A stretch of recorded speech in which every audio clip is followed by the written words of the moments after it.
Hi teachers and students, my name is Dan Hansen and I am the presenter. My teammate is DY Xian and he prepared this PowerPoint slide. Today, I'm going to talk about Hilbert paradox.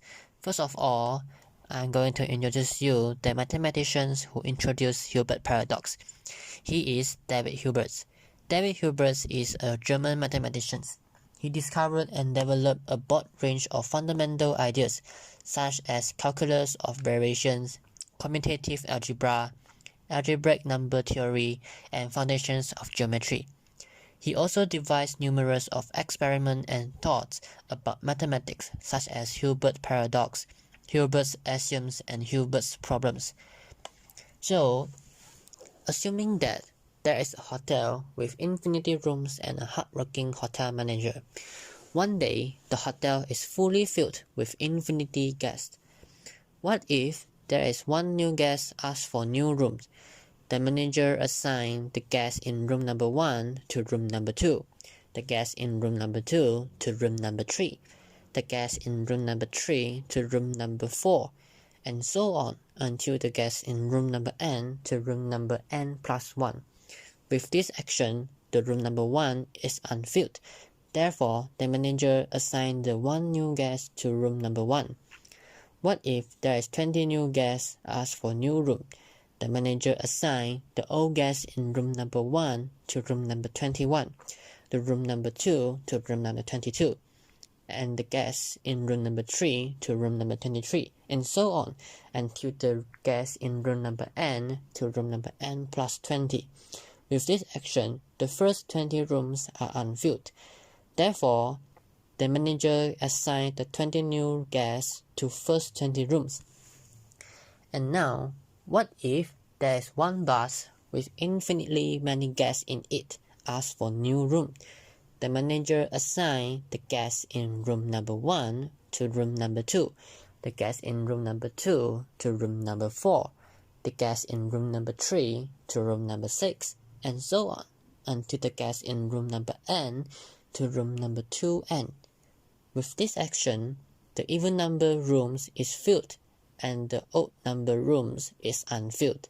Therefore, the manager can assign the infinitely many guests into odd number rooms. And now, what if there are infinitely many buses with infinitely many guests in each bus ask for new rooms? The manager remembers that around 300 BCE, Euclid proved that there is an infinite quantity of prime number.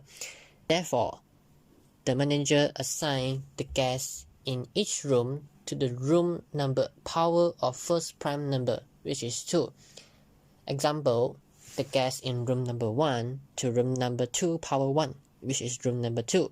The guest in room number 2 to room number 2 power 2, which is room number 4, and the guest in room number 3 to room number 2 power 3, which is room number 8, and so on until the guest in room number n to room number 2 power n. After that, the manager assigns the infinitely many new guests in the first bus into the room number power of second prime number, which is 3. For example, the guest in seat number 1 in first bus to the room number 3 power 1, which is room number 3. The guest in seat number 2 in first bus to room number 3 power 2, which is room number 9. The guest in seat number 3 in first bus to room number 3 power 3, which is room number 27, and so on until the guest in seat number n in first bus to the room number 3 power n. These assignations are applied continuously to the next following buses, which is infinitely many new guests in the second bus into the room number power of third prime number, infinitely many new guests in the third bus into room number power of the fourth prime number. With this action, the infinitely many buses with infinitely many guests in each bus can accommodate into the hotel with no repetitions of room number. Thank you for lending your ear.